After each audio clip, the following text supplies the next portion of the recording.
Me llamo María de Guadalupe Rodrigo. Soy argentina. Y traer este testimonio que es en realidad no un testimonio personal, sino el testimonio de los cristianos perseguidos. Lo que están viviendo nuestros hermanos, sobre todo en Siria, ¿no? Siria e Irak, pero sobre todo me voy a referir a Siria. Yo ingresé a la familia religiosa del Verbo Encarnado cuando tenía 18 años en Argentina. Y después de los años de preparación, de formación, mis superiores me ofrecen, me proponen como primer destino el Medio Oriente. Años hermosos en Tierra Santa y en los que nos dedicamos a estudiar la lengua árabe. Después pasé a Egipto, estuve 12 años en Egipto. Finalizados estos 12 años en Egipto, realmente mi salud se había resentido bastante. Estaba cansada. Entonces es cuando mis superiores me ofrecen que yo proponga un lugar tranquilo donde ir a descansar y a reponerme por un par de años. Y entonces es ahí cuando yo elijo y pido ir a Siria. Enero del 2011. Muy mala para elegir lugar de descanso. Pero bueno, lo cuento, siempre lo cuento esto. Y lo cuento a propósito, para que se entienda lo que era Siria antes de esta guerra. Como para elegirla como un lugar de descanso.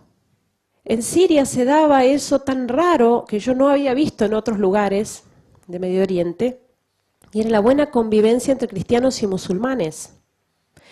Los cristianos somos minoría en Medio Oriente, aún siendo nuestra tierra, y en general una minoría perseguida y discriminada, más o menos, dependiendo de las circunstancias de cada lugar. Pero en Siria se daba esto de que en un grupo de amigos 2 eran cristianos y 2 musulmanes. Rarísimo. Quizá favorecido por el gobierno laico de Bashar al-Assad. Bashar al-Assad sucede a su padre, Hafez al-Assad, y pertenecen a una dinastía, a una tribu en el Islam, que es una de las más moderadas entre las facciones del Islam, que se llaman los alawitas. Y por eso no impusieron la ley islámica como ley civil. Por eso gobierno laico y cierta libertad religiosa, ciertos derechos para las minorías. Esto daba, por lo tanto, mucha calma social. Además, esto se sumaba a la prosperidad, el bienestar económico de este país. Fíjense la ubicación que tiene Siria en el Medio Oriente, ubicación privilegiada, limitada por Turquía, Irak, Jordania, Israel, Líbano y el mar Mediterráneo. Hasta que se construyó el canal de Suez, era el paso único y obligado para el comercio entre lo que es África, de este lado de Europa y Asia. Un país muy rico en recursos naturales, mucho petróleo. Un país que no sufría de deuda externa, se autoabastecía, no sufría de desocupación ni de inseguridad. Es decir, una sociedad realmente muy calma. Una sociedad en la que uno no podía decir, esto no da para más, ¿no? Uno viviendo allí podría decir, bueno, no, esta gente no puede más, esto va a terminar en una revolución, va a terminar en una guerra civil, por la miseria, por el hambre, por la injusticia. No, era gente que realmente estaba muy bien.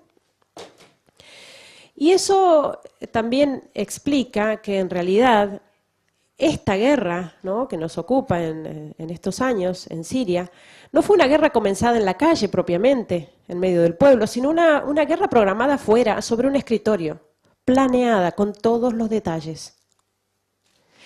Comienza la mal llamada primavera árabe, que no tiene nada de primaveral para los árabes. Se empiezan a dar los disturbios, ¿no?, en estos países, en Túnez, en Libia, en Egipto. En Siria la gente decía, aquí esto no puede ocurrir, imposible. Pero sin embargo comenzaron los disturbios al sur del país, en un pequeño pueblo que se llama Deraa. Fue el primer lugar donde se provocaron estos disturbios. Cuando comienzan estas manifestaciones, la prensa internacional, los medios, lo presentan como que finalmente el pueblo sirio también adhiere a la primavera árabe y sale pacíficamente a las calles para pedir democracia. Pero en realidad las noticias que nos llegaban, ¿no?, de nuestros vecinos, ¿no?, de estos pueblos, no concordaban con lo que veíamos por televisión. La gente decía en estos pueblos que habían ingresado grupos armados de fuera de Siria. Hablan otros dialectos, decían. No son sirios, están provocando disturbios en el pueblo. Ya han descuartizado varios cristianos cristianos descuartizados en bolsas de basura, en el contenedor con un cartel, no tocar, es cristiano. Esas eran las manifestaciones pacíficas según la prensa. Cuando esto comienza a suceder y a multiplicarse en el país y muy rápidamente con estos grupos armados que entran de fuera, la gente sale a la calle. Ahí sí sale a la calle. En Damasco, en la capital, y en Alepo, la segunda ciudad del país. La gente salió a la calle, miles de personas con pancartas, con carteles, banderas, para apoyar a su presidente, para expresar y manifestar su opinión respecto al gobierno que tienen. Y no porque Bashar al-Assad sea la mejor forma de gobierno, un santo varón, probablemente no lo sea.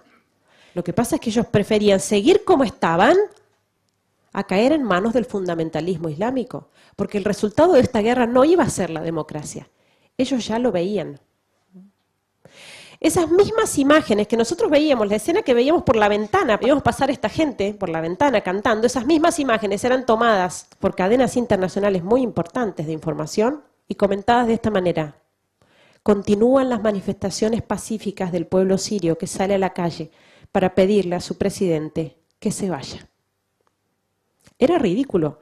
Claro, ¿quién entiende árabe para saber que estaban apoyando en realidad a su presidente? Y por eso uno de los grandes dolores de este pueblo es esta gran mentira que se montó alrededor de esta historia, ¿no? Es el abandono de Occidente. El Papa lo llama el silencio cómplice de Occidente. Las veces que intentaron manifestarse y expresar realmente su opinión, su voz fue totalmente tergiversada. Todo esto que se armó en torno a esta guerra, ¿no? Obviamente es una operación muy grande, que requiere, por así decir, la opinión, el apoyo de la opinión pública, la aprobación de la opinión pública. Es decir, que Occidente apruebe, ¿no?, que estos rebeldes, ¿no?, moderados, ¿no?, se levanten contra el dictador. Pero fíjense que es un error de Occidente, que nosotros cometemos como occidentales, de juzgar a los árabes con nuestros criterios occidentales.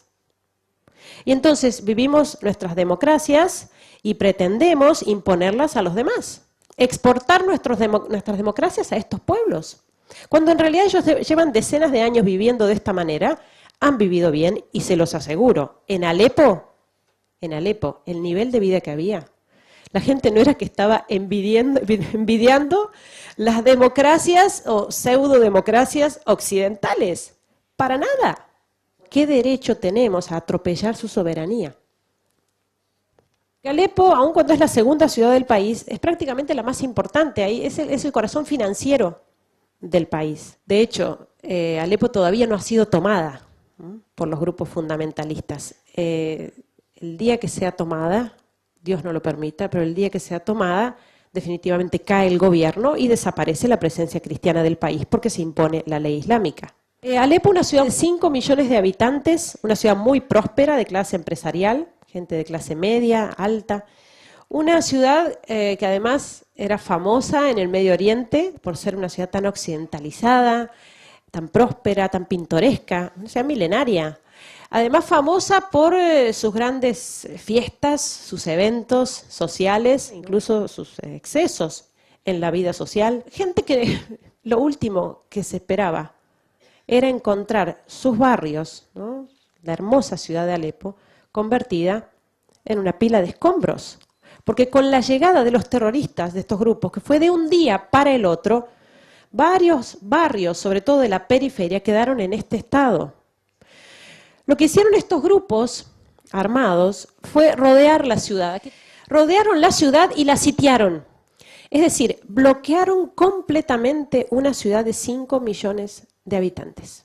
Aun cuando el Ejército Nacional intentó retomar el control de las rutas de acceso, no lo logró hasta pasado un año.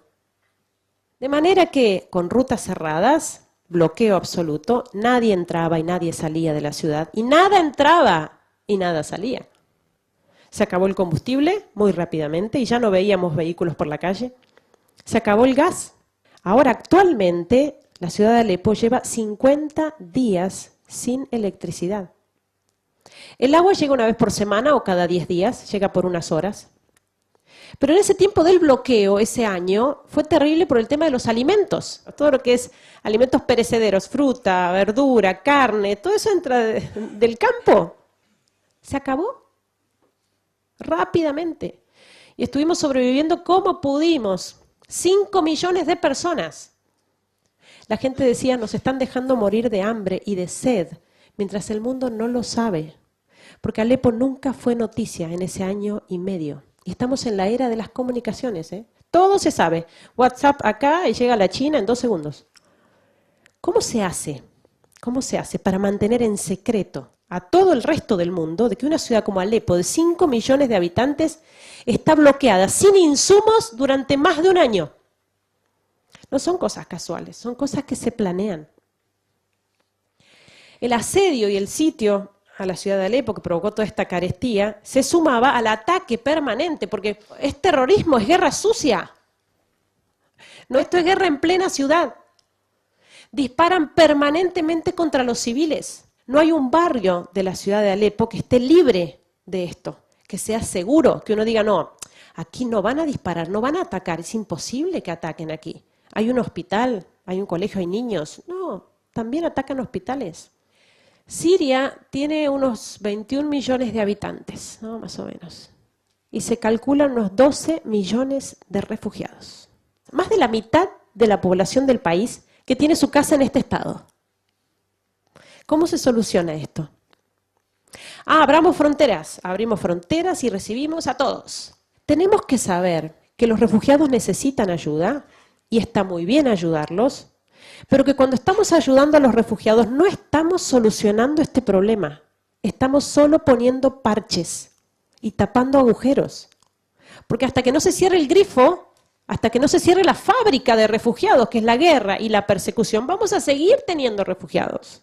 Los refugiados son una de las consecuencias de esta guerra. Y el tema de los refugiados es preocupante, pero lo más preocupante de esto es la misma guerra y persecución. Entonces, por eso los obispos, ¿no? Últimamente uno de los obispos de Siria que dijo, basta de vender armas a la oposición moderada, porque la oposición moderada no existe en Siria. Había grupos opositores al régimen, minoritarios, que quedaron diluidos entre estos grupos fundamentalistas. No hay oposición moderada, a no ser que se quiera llamar moderado descuartizar un cristiano. Si eso es moderado, sí, hay oposición moderada. Qué fácil sería acabar con esto si se cortara el financiamiento, pero no quieren hacerlo. Y por eso la Iglesia en última instancia, no descarta la intervención militar para detener a estos grupos, porque obviamente la caridad no se opone a la legítima defensa. Que yo perdone no significa que no tenga que defenderme. Yo recuerdo que cuando empezó esto, que fue de un día para el otro, ¿no? De tener los tanques en la calle, cañonazos, tiros, ¿no? Temblaba el edificio, entraba alguna bala por la ventana. Esas 2 primeras semanas fueron terribles, estábamos encerrados todos, hubo toque de queda, no salíamos, era muy difícil dormir.